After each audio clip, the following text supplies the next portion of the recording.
Growing up, I knew my parents were there for me. We celebrated family events. They were there for me when I was sick or needed help. As me and my sister grew up, we knew we could count on our parents. We were so proud to be their children. Today, we are there for our parents, to share in the celebration of their grandchildren or to be there when they are ill or need assistance. They can count on us. And now our parents look to us to take care of them. Hello, and welcome to Always There. I'm Michael Wilsker, and I'm owner of a company called Always Best Care Senior Services. We provide in-home, non-medical care and free independent and assisted living placement. I will be your host, and thank you for joining us. The program is geared towards talking about issues that face the elderly and their families, and I interview people that are professionals that are in that industry, and hopefully they can provide you with some information as you start to age and your family starts to get involved in that process. Today my guest is Carol DiRienzo. Her company is Solace Innovations. I'm sorry. And Carol's company is in the remodeling industry. She does modifications in the industry, which is geared towards modifying houses for the elderly to live. So welcome, Carol. Thank you, Michael. If you could give us some background in your company, or not in your company, but what you do and how you got into this industry. I'm a nurse. I've been a nurse for 33 years. 10 years ago, I had back surgery, which took me out of direct patient care. And I started in a construction company that was doing what we called medical build-outs. Medical build-outs are when people design space for doctors or labs or any kind of medical facility outside of the hospital. So it's in the regular commercial space. And I became a liaison between the doctors who were doing the modifications and the construction people who were actually physically doing the construction. As time went on, we started doing consultation and modifications for people who were afflicted with various types of illnesses and diseases. And I started a company within that construction company called Assist, and we moved it out to our own modification company. And the modifications that we do are from a healthcare perspective. And let's just talk about the difference between commercial modification and resident Commercial modification is required to fall under what's called the American Disabilities Act, or barrier-free design. All of the space within a commercial establishment has to meet certain guidelines. When you move into the residential market, those guidelines, while nice and usable, are not enforceable. So I can't come into your home and say, well, we need to really gut your home so we can put in a 5x6 bathroom or 6x8 bathroom and make your hallways 4 feet wide or things of that nature. So within the remodeling industry in an existing home space, we work with what we have and design the space around what's needed. And the contractors in this industry, can any contractor come in and do the modifications, or do they have to be licensed, certified? Well, any contractor should be licensed with the state and carry all of the insurances, which is what we do. But going forward, as you're looking for somebody to do modifications more in guidelines with a disability or to age in place, you want to look for people who have been certified. And there's a few certifications that you can look for. One is CAPS. It's certified by the National Association of Home Builders, and what it stands for is a Certified Age-in-Place Specialist. It's somebody who's been trained to be aware of the aging process and how to plan for that aging process. One of the other ones is called Universal Design Specialist, and both the National Association of Home Builders, and NARI, the National Association of the Remodeling Industry, both have certifications in universal design. And then there's another one called Certification in Home Modifications, and that's done by the University of Southern California. And they have a whole program that you go through to become certified. So where would families get that information? Would they can is it referral information? Is it something go on the internet? Yes, you can go onto the internet. You can search for CAPS or Universal Design Certifications. You can go to the websites at www.nahb.org NAHB.com. Why don't you say that a little slower? Sorry. You can go to the National Association of Home Builders or the National Association of the Remodeling Industry. You can go to your local Home Builders Association and ask them for people who are certified in either CAPS or Universal Design. So if a person went to, let's just say, their elder law attorney, and they're discussing a situation where they know that one of the family members is going to be going home, they have a disability, would that attorney have the knowledge to turn it over to someone in your industry, or would they have to also do the go into the process of going on the internet and searching? Well, it depends upon the attorney and his specialty, and if he's had recommendations prior to this. But yes, he could do the same thing. We also work with a lot of elder care attorneys, so they already know that we are certified in certain things. Many other contractors do that as well, and that would be his knowledge base. Now, say a family wanted to use their own contractor. Would they be in a situation where they feel comfortable doing this? If the family came over to them, would they be smart enough to say, "I'm not certified in this. I'd rather you go to another company to have them do it"? That would depend on the contractor. Okay, so what about minor types of modifications, like putting in a hand bar, a grab bar, a lift, and those kind of things? Is that something that most companies in your industry would be doing, as opposed to other kind of contractors that are not? Anybody who is a contractor licensed and educated, has a construction license and a home improvement license, can install almost any kind of modifications. The difference is that somebody who has been certified in certain areas has a little bit more knowledge base and a little bit more comfort level in designing the space and implementing those solutions with the long-term knowledge of what occurs in the aging process. And you just don't you service everyone. You don't just service elders. Right, you yes, service young people. Yes. And what kind? And the talk more construction about industry and the remodeling industry can service anybody. You can service a child who may have been afflicted with cerebral palsy or muscular dystrophy, and then you design space that accommodates their age process. What they are in need of at age 3 is very different than what they are in need of at age 13 and what they are in need of going on further down the line. We could do remodeling. We have a young couple in their 30s right now, and they've just purchased a home, and they're looking to remodel the home for the long term. They'd like to stay there. They're thinking of staying there well into their aging process. And so you design now for the future. So you design the space, so if you're going to be building an addition, you stack closets. So you already have an elevator shaft should the time come that you want to add an addition of an elevator.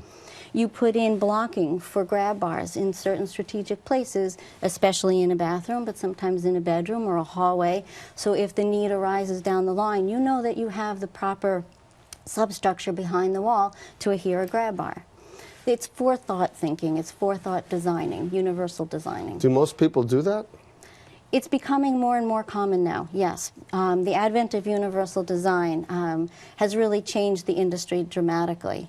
Universal design was started by a gentleman named Ron Mace, and he was an architect who at age 9 developed polio, and he was restricted to a wheelchair for a great majority of his life. And when he became an architect, he decided to challenge the current design, which of both space and homes, which was for the average user.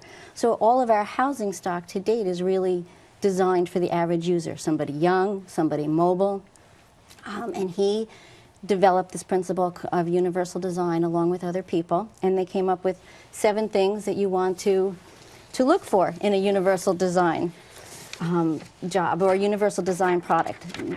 The definition of universal design is the concept of designing all product and built space to be aesthetically beautiful and to be used by the greatest amount of people possible, regardless of their age, ability, or status of life. So one of the principles, the first principle, is called equitable use. That means everybody can use it. So you go into Walmart and you approach those doors and they open and close. So whether you're 2 or 102, you can walk in and out, whether your hands are full or whatever. One of the other ones is called flexibility of use. I don't know if you remember when I was young, you could only get scissors that really cut on the right. You had to buy special scissors Right. if you were On the left. left-handed. Right. Nowadays, they're made for left and right. They're Right. equal. That's interesting. That's called flexibility of use. Something else is called simple and intuitive. You have your basic garage door opener. Simple and intuitive. You press a button, it goes up. You press a button, it goes down. Everybody can use it. Another one is called perceptible information. This is very basic. You have a lock and unlock. There's a picture you can see. You press it, the car locks. You unpress it, the car unlocks. It's simple and understandable.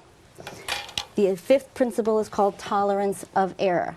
So the same thing with this garage door opener. It has those eyes that go across. So if you go closing the door and all of a sudden your dog comes running into the garage, it immediately stops. It's a safety feature. Right. One of the sixth principle and one of my favorites are lever handles. I don't know if everybody has seen a lever handle, but you can use almost any body part you have to open up this door. Whether it be your hand, your wrist. I've been known to use my hip if I've had packages full. You can get in, it's simple, it's usable, and it requires low physical Those effort. are more expensive than the typical doorknob, isn't it? No, No? not anymore. No. Used to be, but not anymore.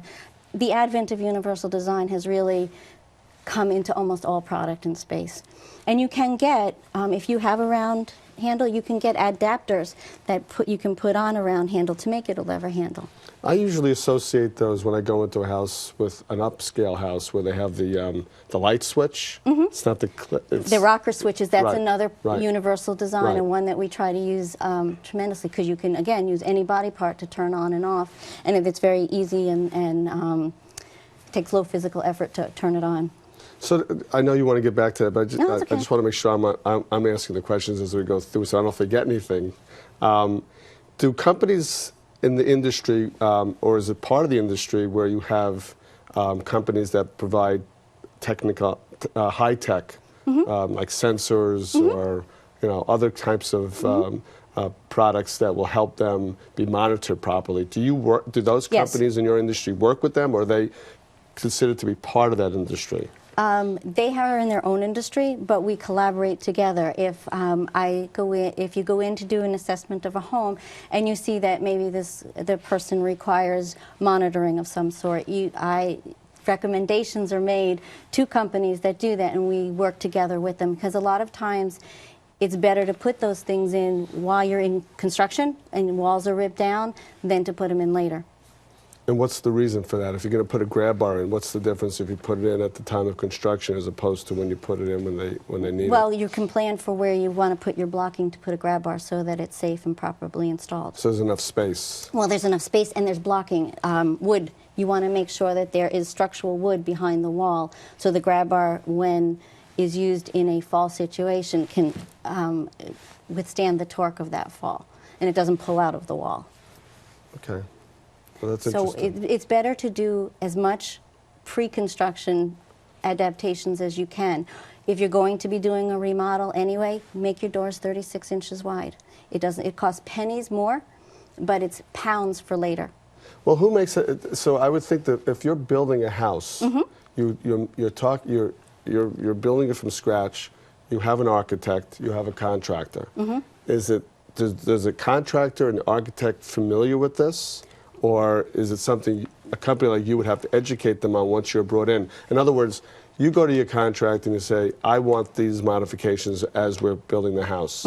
Does he then know what he needs to do? Or does he have to come to a company like you and say, this is what my client wants? If you hire what an do I do? architect that is familiar in the universal design process, they should be aware and be designing the space to accommodate the universal design. Now, the companies like you consult with that architect? We do they can, bring? if Do they usually requested. bring a company like you in to look at the plans and, They're usually, and help them? if asked, we will definitely do that. They are usually, if you're building a new space, they're often familiar with the universal design process. They may not be familiar with the aging process, so if they have some questions or concerns or the disease process, they could definitely call us in and we would consult with them over the long term. And what about the products? Are the products just manufactured by one company, or is there several companies, different Products grades? nowadays are, everybody has caught on to the universal design product specialty, as well as the number of people who are aging, and everybody is kind of jumping on the bandwagon to design beautiful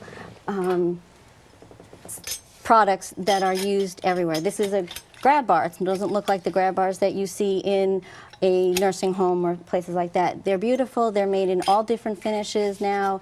Many products that are available are upscale products, products that are aesthetically beautiful. That's one of the universal design codes, is it should be aesthetically beautiful. It shouldn't look like you go into a modified home. It should be part of the landscape. Now, we were talking about the commercial end and now the residential end. Are there companies in the industry that do both, or is it usually just specialized commercial There are residential? companies that do both, That do yes. both. You can have a company that does both commercial and residential space. Now, what about the, I heard something about you can purchase these items or you can rent them. Can you explain more about that? Sure. Say you broke your leg and you're going to be in a wheelchair for an extended period of time, and you need to be able to access the front of your home. You want to put in a ramp. Depending upon the length of time that you will need that ramp, you can rent it or purchase it. Oftentimes, depending on how long that is, oftentimes it either becomes a wash or more economical for you to purchase it and then turn around and resell it. But there are some wheelchairs. You can rent wheelchairs. You can rent, there are a number of different products that are rentable versus purchasing. Well, what is there a benefit to rental as opposed to purchase? If a person wouldn't that make it more marketable if the ramp was in the back as opposed to in the front Of the home? of the home? As far as whether the ramp is in the back or the front really depends upon the space that you have to. When you put in a ramp, there's certain guidelines you have to follow as to how many inch per foot incline that it is. And depending on the space will determine where in the home that you can put a ramp. Now, And if a ramp is not available, then you have to, not being able to fit, you'll have to look at alternative ways to get into the home. now does the people that approach companies like you, are they typically the senior or the person that's disabled as opposed to the family? Recommendations can come from everybody. Oftentimes, families, because the person has become all of a sudden incapacitated in some way. If they've had a stroke or a car accident, the families would give us a call, and you'd meet them at the home, and you would do an assessment of the home, and then plans would be made. And oftentimes nowadays, families are stretched far and wide across the country. So often what happens is that the company would send all of the family members plan designs as well as 3D markups of the plans. And then once it was established what the family would like to do, oftentimes you would bring that design to the client in the rehab center, basically because it's the client who would be using it. And if the client doesn't buy into it, then what would happen is that it wouldn't be used at all or properly or at all. So say we had a client who, she had had some back surgery, and her family wanted us to totally redo the bathroom, soup to nuts. And so we worked up plans, and we brought them into her, and she said, please don't do all of this. Please don't. I said, well, there's certain things that we have to do to make it safe for you. Grab bars in certain positions, a higher toilet, a comfort height toilet, a roll-in shower. I said, those are the things that we really should do. But she really did not want us to touch her lavatory, her sink and basin. She liked it where it was. She liked the fact that she could put a lot of things into it. She didn't want one that she could roll up to. And I said to her, we don't have to replace that. It's fine where it is. And so we really try to work. You really want to work with your client and the family and everybody who is involved in the process. Do you find that you have a situation where a family wants to upgrade the house, do modifications, and then the parents say, well, that will remind me that I'm getting old and I don't want to go there. I'm fine the way things are. That again is the whole concept of trying to get the parent involved in the whole situation. Helping them, bringing them in and consulting with them on design processes, on what's very important to them that needs to stay and what can be modified to accommodate. If they're involved, they become excited about it. Right. And it doesn't become such a age-related event, it becomes a new remodel of your home. And if you approach it, depending on the person's needs and if it's just aging as opposed to an illness, you approach it in different ways. Now, what about sources of paying? I'm assuming it's out of pocket. Most Is there any often insurance companies, and health insurance companies, long-term care insurance? How Health does that work? insurance will not Will not cover. pay for it. There are some long-term care insurance policies that will cover modifications if we stay within the footprint of the home as opposed to an extension. There are some grants and loans that you can get. There's the Home Modification Loan Program, which is income determinant, but it's a grant of $30,000 that you can get, or loan, excuse me, that does not need to be paid back until the home is sold. It's 0% interest, and it stays in place until that home is sold, and then that $30,000 goes back. And that's distributed through the state. There are some veterans benefit grants and loans that are available. There are some ASAPs, which are excuse me, it just flew my mind what an ASAP is, but they're access points, aging access points Right. in the state that Right. have small amounts of money that may be able to fund one small project that needs to be done. So there's many different avenues of resources that we can try to tap into. There's some disease and illness related industries such as the ALS Association, the MS Association, that may have some monies that would be able to be, depending on the person. Well, let's just getting back to long-term care insurance. I know that through my experience that care cannot be provided unless there's 2 or 3 ADLs, that's activities of daily life. Right, exactly. Mm-hmm. Now, does that have to be determined by the long-term care insurance company before they'll put in these modifications? Or is it something that they do just as a source of making sure prevention? It would depend on the insurance company. Some would require an assessment and medical documentation that the activities of daily living are not being met and that these modifications will enable that person to do that. Some don't require that. Some just say either a doctor's note sometimes is all that's required. Some require them to go out and actually look. Now, if I wanted to go and put a grab bar in my house, would I go to if I don't go to you, would I go to a medical device company? You can purchase it. They no longer install them. The thing about a grab bar is this, that grab bars need to be made sure that that what was behind them can hold in a fall. So case in point, we had a bathroom that we were putting in grab bars for, and 2 of them were put in basic and simple, and you use these come with special, if you can't get them into a stud or if you're partially into stud, they come with special adapters that you use that are specifically designed for each of these grab bars. This grab bar has, but so if they're used, then your warranty, and you have to use the specific ones for the grab bar manufacturer, your warranty is good, and they can withstand the different types of tension that occur on a grab bar. In the same bathroom, we went to put in another grab bar, and as we took in the space, it was backed by an elevator shaft. So it was behind it was concrete block, and concrete block cannot withstand. So modifications had to be put into place to make sure that that grab bar was going to be able to withstand the torque on it should somebody fall. Now, if someone was to move into an independent living or assisted living, are those communities required by law to put up these types of modifications from the point of construction? They're only required to follow the ADA guidelines. Most of them do install safety modification features all along the way, yes. Are they required to? They're required to follow what the ADA requires. And do they typically have their own companies that will do that, or Yes, is that they something they would usually, come to a company like you? well, they usually have their own companies, but if they call us and ask us to put in modifications, we can definitely do that for them. Now, what about if a person who lives in the independent living or assisted living, Mm-hmm. can they reach out to you and have you do modifications since they've been occupying it? They can, but they would have to check with whoever owns the property first if they would allow us to come in to do it. There is an ownership chain of command that you would have to follow. So yes, we could definitely do it as long as there was permission by whoever owns the property.